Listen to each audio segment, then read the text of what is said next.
Salut YouTube, on se retrouve aujourd'hui pour une nouvelle vidéo sur Star Citizen. Aujourd'hui, deuxième jour de cette CitizenCon.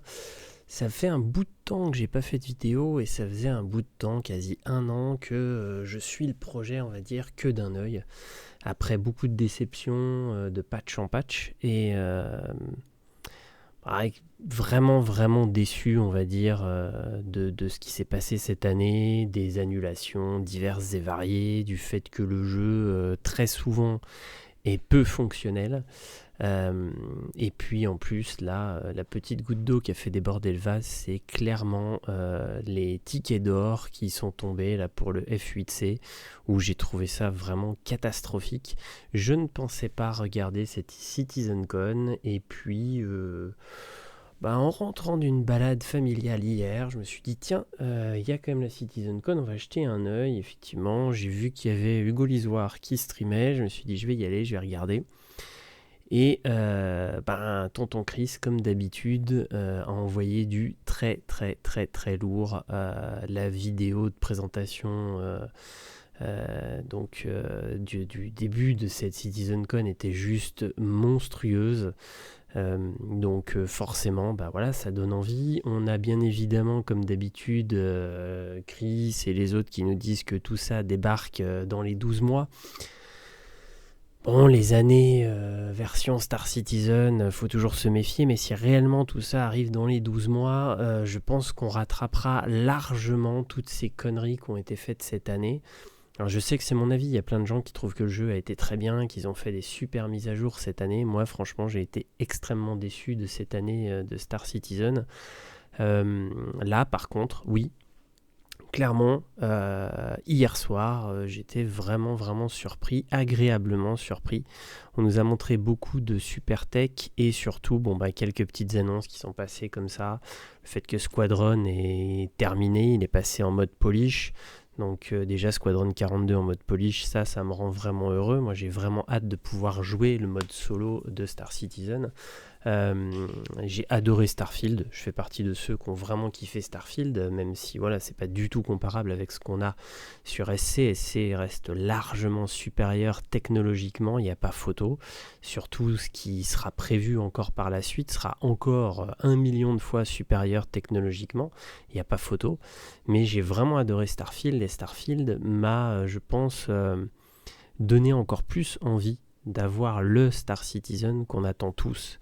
Donc j'ai hâte d'avoir Squadron entre les mains et surtout hâte que les technos utilisés dans Squadron débarquent toutes très rapidement, et ça a l'air d'être le cas sur Star Citizen. En plus, donc, bien évidemment, de toutes ces démonstrations technologiques qui nous ont mis une grosse claque et qui ont clairement remonté la hype, je pense, de tous les déçus, dont je faisais partie et dont je fais toujours partie pour cette année. Je ne change pas complètement d'avis. Cette année a été pour moi vraiment merdique. Et les tickets d'or restent vraiment une idée à la con qu'ils ont eue. Ce F8C aurait jamais dû être vendu de cette façon, mais bon, c'est pas grave. Voilà, des décisions, des fois marketing un peu cons. Mais franchement, ils nous ont vraiment gâtés hier et j'espère qu'ils vont se rattraper et que cette année sera folle. J'espère vraiment. Donc on va croiser les doigts. Après on a eu effectivement des news sur les vaisseaux et ça m'a fait plaisir aussi. Donc on sait que le Banu, voilà, il a été... pour le moment il est toujours en stand-by. On a eu des nouvelles quand même du Banu et ça a fait plaisir de voir que oui, effectivement ils se sont arrêtés. Il était quand même bien avancé. Mais suite à des départs, etc. de la société, ça a mis la merde et ça a compliqué les choses. Donc au moins c'était cool d'avoir des explications.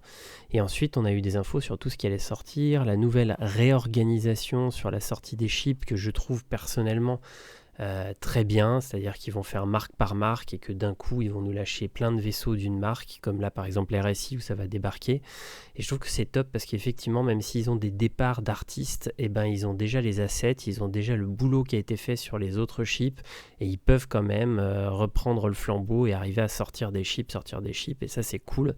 Et donc s'ils font ça marque par marque, on risque d'avoir énormément de chips d'affilée qui vont débarquer et ça c'est vraiment sympa. En même temps avoir donc les technos qui sont elles travaillées par d'autres équipes et qui elles vont arriver, voilà, dans ce qu'ils nous ont dit en tout cas sur les 12 mois on va être gavé de technos qui sont super intéressantes. L'autre annonce qui a été faite, c'est que logiquement PTU de Pyro dispo le 31. si c'est vrai, si ça se fait, ça va être aussi une dinguerie. En tout cas, moi, je serai dessus parce que j'ai vraiment hâte de voir des nouveautés, de voir de nouvelles choses. Donc ça, c'est vraiment cool. Et ils nous ont montré deux petits vaisseaux là, qui sont dispo donc en vente. Donc je vais finir cette vidéo là-dessus. J'aimerais bien que vous me mettiez dans les commentaires, vous, comment vous avez vécu cette année. Alors je sais qu'il y a plein de gens qui ont vécu cette année très bien et qui ont adoré les patchs de Star Citizen. Et je ne sais pas s'il y a eu beaucoup de déçus comme moi. En tout cas, c'est un peu pour ça que j'ai pas fait beaucoup de vidéos. Ça fait partie. Alors, il y a d'autres choses, mais ça fait vraiment partie des choses qui ont fait que j'ai fait très peu de vidéos cette année. J'espère à l'inverse en faire énormément dans les 12 mois qui viennent parce que si vraiment ils nous sortent tout ce qu'ils nous ont annoncé, ça méritera des vidéos. Mais en tout cas, voilà.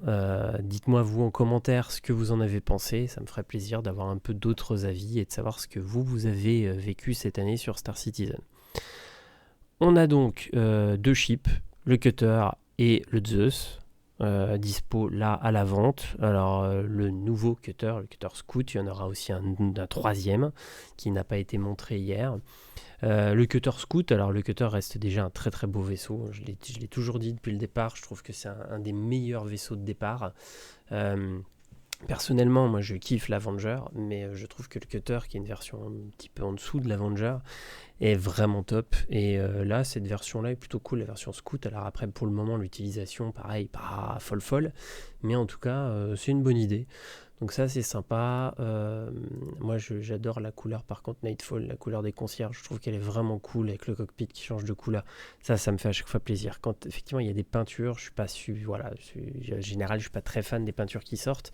Je trouve qu'elles sont un peu toutes identiques. Par contre, effectivement, quand ils font des cockpits de couleurs, je trouve ça vraiment fun. Ça rajoute un peu et c'est vraiment sympa. Donc voilà pour ce petit cutter. Moi je trouve qu'il est cool, je trouve que ça vaut le coup. S'il y a des gens qui veulent juste un petit vaisseau, c'est une très bonne idée. C'est un bon vaisseau ce cutter. Et on va arriver sur le Zeus. Alors le Zeus, clairement, je vais pas mâcher mes mots parce que c'est littéralement le vaisseau de taille moyenne que j'attendais. On sait que Star Citizen va être relativement réaliste, si ce n'est très très réaliste en termes de simulation. On l'a vu là en plus avec les incendies, on l'a vu avec tout ce qui va être ingénierie. Donc je vais pas sortir mon Polaris en solo dans 12 mois et me dire ouais cool, je vais pouvoir faire toute ma vie solo dans un Polaris. Non, ça se fera pas. Donc j'avais besoin d'un vaisseau pour moi solo, sans inviter les copains à me rejoindre dans mes énormes ships. Et ce vaisseau, c'est exactement ce que j'attendais de la part de CIG. Donc pour moi, le Zeus, c'est le vaisseau que j'attendais. Ça sera mon vaisseau solo parce que c'est le vaisseau, je pense, qui est ultra jouable en solo et qui est vraiment cool. Donc après, on peut jouer à 3 en plus. Je peux amener des copains, mais je veux dire, en solo, il va être génial. Donc personnellement, ça sera mon vaisseau de départ, le ES, clairement. Donc un vrai coup de cœur et je trouve que les deux autres itérations sont vraiment cool pour ceux qui font du bounty, de la chasse, du PVP, ce que vous voulez. Le MR est juste dingue, je le trouve vraiment cool aussi. L'intérieur est ultra fonctionnel, il a de la gueule, il est vraiment génial, c'est un super vaisseau. Et ensuite, on a l'ECL, version donc plus pro, avec du cargo, tractor beam. Pareil, vraiment fun. Il est beau, il est vraiment beau, il est vraiment cool, quoi. Je trouve que c'est un super vaisseau aussi. Les offres de vente sont pas mal. Moi, je trouve que le prix est plutôt correct. Ça correspond à ce qu'on nous vend. Je trouve qu'on n'est pas complètement déconnant, loin de là. On est vraiment même très bien niveau tarif. Donc voilà mon énorme coup de cœur, ce Zeus. Les 3 itérations, je les trouve super cool personnellement. Moi, ça sera le ES parce que plus explo, transport rapide, etc. Donc très bien. Dites-moi vous en commentaire ce que vous en pensez en tout cas de ce ES. Moi, ça y est, il est déjà adopté, bien évidemment. Je l'ai pris direct. J'avais des upgrades non utilisés que j'ai revendus et puis je me suis pris une upgrade de celui-ci. Donc dites-moi en commentaire ce que vous avez pensé de cette année, ce que vous avez pensé de cette CitizenCon, même si je pense que tout le monde s'accordera à dire que c'est de la folie et j'ai hâte d'être à ce soir pour la suite. Et dites-moi ce que vous pensez donc de ces deux vaisseaux. Et si vous êtes comme moi, complètement en admiration devant ce Zeus. Je vous dis, j'espère à bientôt pour d'autres vidéos parce que j'aimerais vraiment récupérer cette hype qui m'ont redonné un peu hier soir. Parce que c'est vraiment un jeu de folie et que j'ai vraiment envie que ça avance, que le projet explose parce qu'il le mérite. Donc on va croiser les doigts et j'espère vous revoir plus souvent sur YouTube. Salut tout le monde!